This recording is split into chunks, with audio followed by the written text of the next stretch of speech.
안녕하세요. 결혼 15년 차 맞벌이 부부입니다. 저는 아들 둘 있는 집의 둘째 며느리이고 형님은 서울, 저는 경상도에 살고 있습니다. 어머님은 저희 집과 1시간가량 떨어진 시골에서 살고 계시고요. 아무래도 큰형님네와는 거리가 멀다 보니 자주 보지 못하는 상황이고 저희 부부와 자주 뵙다 보니 저를 편하게 생각하시는 것 같습니다. 그래서 형님보다는 괜찮은 고부관계로 지내고 있었죠.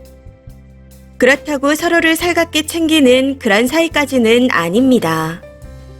그런데 정말 황당하고 어이가 없는 건 아버님께서 돌아가실 때 정말 기가 막힌 유언을 하셨다는 겁니다.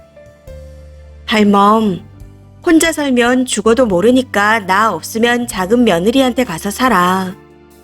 큰 며느리한테 가면 구박덩어리가 될 거니까 꼭 작은 며느리네로 가. 그래야 내가 편히 눈을 감지. 사전에 저하고는 한마디 의논도 없이 아버님께서 돌아가시기 전에 하신 말씀이랍니다. 저 이야기를 처음 들었을 땐 정말 기가 막혔지만 당장 모시고 살 생각이 없었기에 못 들은 척 했습니다. 그런데도 어머님께서는 자꾸만 저에게 이 이야기를 하시더라고요.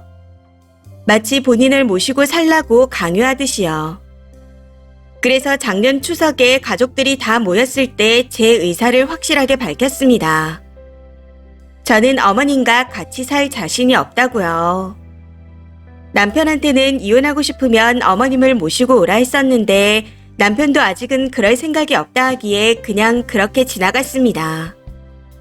그런데 시간이 흘러 12월 말쯤 어머님께서 다리 수술을 하게 되면서 또 문제가 생겼습니다. 두 다리를 다 수술하셔서 퇴원하시고 재활치료차 요양병원에 모셨고 현재는 서울에 계신데 곧 퇴원하실 예정입니다. 문제는 퇴원하는 날짜가 다가오니 15년 동안 개인적인 전화 한 통 한 번 한 적이 없던 형님이 요즘에는 하루가 멀다 하고 전화를 해오고 있다는 겁니다.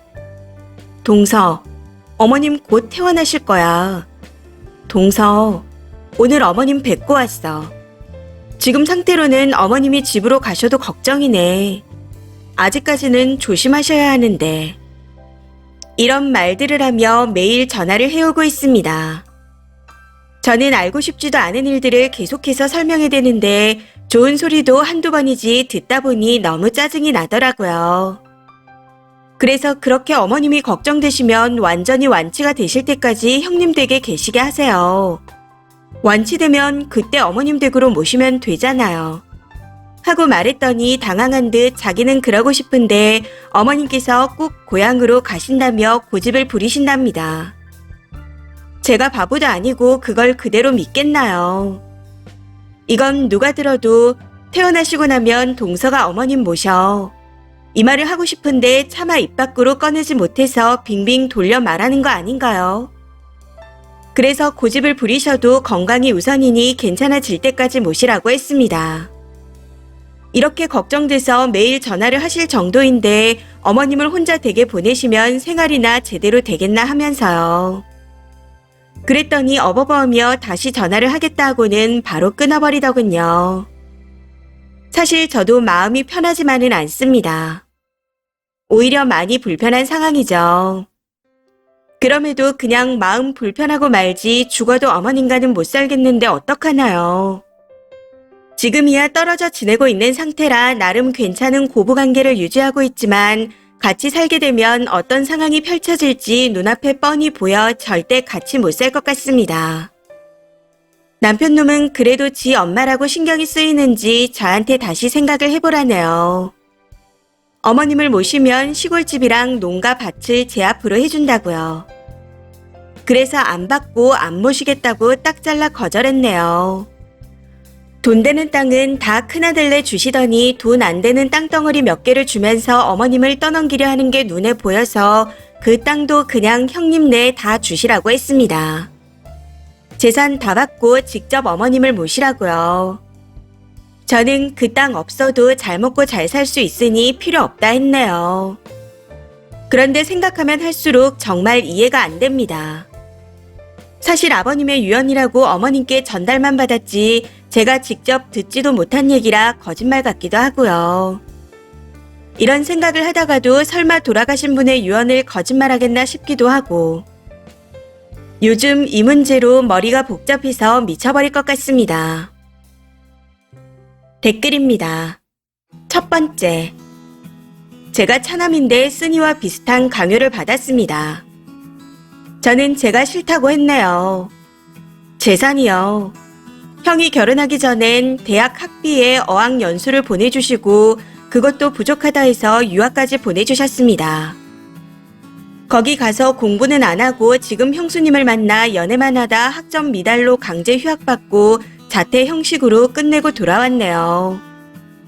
돌아와서는 결혼한다고 집 사달라 차 사달라 하는 거 다 들어주시더니 하다 조카들 교육비까지 내주시더군요. 저요. 첫 등록금 받은 게 다였고 나머지는 제가 벌거나 학자금 대출을 받았습니다. 그것도 힘들면 누나들에게 도움을 받았고요. 물론 신세진 건 다 갚은 상태입니다. 아무튼 그렇게 힘들게 졸업해서 취직하고 직장에서 천사 같은 아내를 만나 이제야 사람같이 살고 있습니다. 제 아이들에겐 1,000원짜리 과자 하나 안 사주던 분들인데 이제 늙고 힘없고 돈 없으니 저한테 부모님을 모시라 하기에 싫다고 했네요. 살던 집까진 몰빵해서 장남 큰며느리 큰손주들한테 다 퍼주시고 이제 와서 뭘 바라냐 했어요. 장남한테 재산 주는 건 부양하고 돌아가시면 제사 모시라고 주는 거 아니냐. 그러니 형님한테 가셔라. 하고 딱 잘라냈습니다.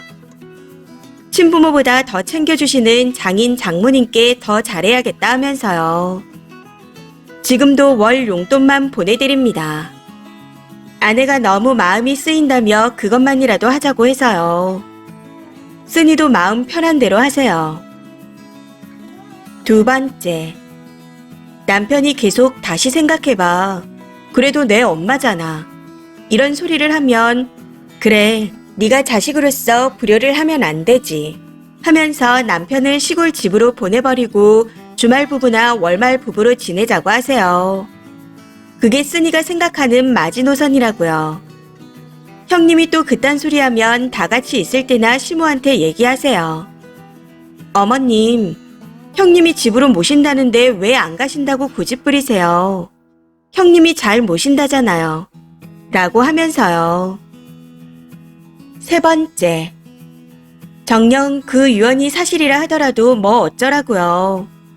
돈 되는 재산이라도 물려주고 그런 유언을 해도 씨알이라도 먹힐까 말까인데 돈 되는 건 이미 장남한테 다 넘기고 되지도 않은 땅덩어리 몇 개 주면서 모시라니. 장난 똥 때리나? 네 번째, 자식이 어머님을 안 모실 수는 없고 님은 하기 싫으니 이혼뿐이네요.